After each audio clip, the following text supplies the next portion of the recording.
భారత్లో ఓటింగ్ శాతం పెంచేందుకు అమెరికా చేసిన సహాయం ప్రస్తుతం వివాదాస్పదం అవుతుంది. బీజేపీ, కాంగ్రెస్ పార్టీల మధ్య ఈ వివాదంపై విమర్శలు, ప్రతి విమర్శలు కొనసాగుతున్నాయి. భారత్కు 186 కోట్ల ఓటర్ టర్నౌట్ సహాయాన్ని నిలిపివేస్తున్నట్లు అమెరికా అధ్యక్షుడు ట్రంప్ ఇటీవలే ప్రకటించిన విషయం తెలిసిందే. భారత్లో ఏదో ఒక పార్టీకి ఎన్నికల్లో సహాయం చేయడానికే బైడెన్ ఈ సహాయం చేసి ఉంటారని ట్రంప్ వ్యాఖ్యానించడం కూడా సంచలనమైంది. అయితే ఈ వ్యవహారంలో తాజాగా వీణారెడ్డి తెరపైకి వచ్చింది. ఇంతకు ఎవరి వీణారెడ్డి? భారత్ సహా వివిధ దేశాలకు అమెరికా చేస్తున్న ఆర్థిక సహకారాన్ని నిలిపివేయడాన్ని అమెరికా అధ్యక్షుడు డొనాల్డ్ ట్రంప్ మరోసారి సమర్థించుకున్నారు. ఫ్లోరిడాలోని మియామిలో ఏర్పాటైన ఎఫ్ఐఐ ప్రయారిటీ సదస్సులో కీలక వ్యాఖ్యలు చేశారు. ఆయన భారత్లో ఎన్నికల వ్యవస్థ గురించి ప్రస్తావించారు. ఓటర్స్ టర్న్అవుట్ ఇన్ ఇండియా ప్రాజెక్టుకు మొన్నటి వరకు $21 మిలియన్ మొత్తాన్ని చెల్లిస్తూ వచ్చింది అమెరికా. డొనాల్డ్ ట్రంప్ తాజాగా దీన్ని నిలిపివేశారు. దీనికి సంబంధించిన ఎగ్జిక్యూటివ్ ఆర్డర్స్ పైన సంతకం చేశారు. భారత్తో పాటు Mozambique, Cambodia, Serbia, Moldova, Bangladesh, Liberia, Nepal, Mali దేశాలలోని వివిధ ప్రాజెక్టులకు అందిస్తున్న నిధుల కేటాయింపులను ట్రంప్ రద్దు చేశారు. ప్రత్యేకించి ఓటర్స్ టర్న్అవుట్ ఇన్ ఇండియాకు కేటాయించిన నిధులు రద్దు కావడం వివాదాస్పదం అవుతుంది. ఈ నిధులను బంగ్లాదేశ్కు సైతం మళ్లించారు అనే ఆరోపణలు వెల్లువెత్తుతున్నాయి. 2022 నుంచి ఇప్పటి వరకు $13.4 మిలియన్ మొత్తాన్ని యుఎస్ ఎయిడ్ గ్రాంట్ కింద బంగ్లాదేశ్కు చెల్లించారనే ఆరోపణలు వినిపిస్తున్నాయి. ఈ వివాదాస్పద పరిస్థితుల నేపథ్యంలో వీణారెడ్డి అనే కొత్త పేరు తెర మీదకు వచ్చింది. ఆంధ్రప్రదేశ్కు చెందిన వీణారెడ్డి గతంలో యుఎస్ ఎయిడ్ కు భారత్ ప్రతినిధిగా పనిచేశారు. తాజాగా రాజకీయ వివాదాలకు కేంద్ర బిందువు అయ్యారు. Voters turnout in India project, దానిపై డొనాల్డ్ ట్రంప్ చేసిన తాజా వ్యాఖ్యలు కాంగ్రెస్, భారతీయ జనతా పార్టీల మధ్య మాటల యుద్ధానికి తెరతీసింది.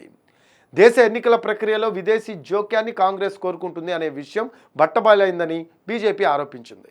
2023లో విదేశీ పర్యటన సందర్భంగా భారత్లో ఎన్నికల ప్రక్రియ, ప్రజాస్వామ్య వ్యవస్థపై రాహుల్ గాంధీ చేసిన వ్యాఖ్యలను ఇప్పుడు గుర్తు చేస్తోంది. దీనిపై సమగ్ర దర్యాప్తు జరగాల్సిన అవసరం ఉందని బీజేపీ డిమాండ్ చేస్తోంది.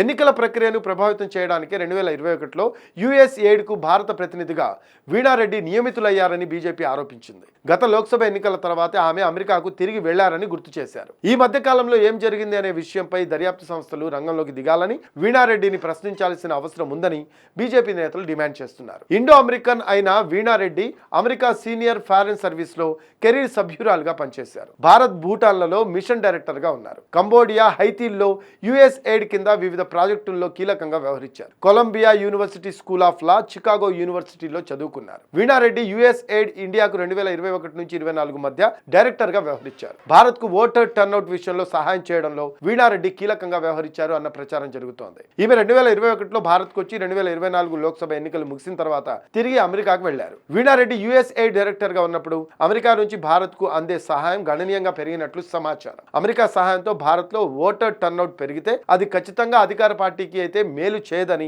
బీజేపీ వాదిస్తోంది. ఇదిలా ఉంటే ఈ వ్యవహారంపై అమెరికాలో కూడా విస్తృతంగా చర్చ నడుస్తోంది. యుఎస్ ఎయిడ్ ను మూసేస్తామని ఎలాన్ మస్క్ తీవ్ర వ్యాఖ్యలు చేశారు. మస్క్ వ్యాఖ్యలను అమెరికా అధ్యక్షుడు డొనాల్డ్ ట్రంప్ సైతం సమర్థించారు. మూర్ఖులైన అతివాదుల ఆధ్వర్యంలో ఈ సంస్థ పనిచేస్తుందని, వారందరినీ ఇంటికి పంపిస్తామన్నారు. ఈ వ్యాఖ్యలు వారు చేసిన కొద్ది గంటల్లోనే వాషింగ్టన్లోని యుఎస్ ఎయిడ్ ప్రధాన కార్యాలయానికి తాళాలు పడ్డాయి.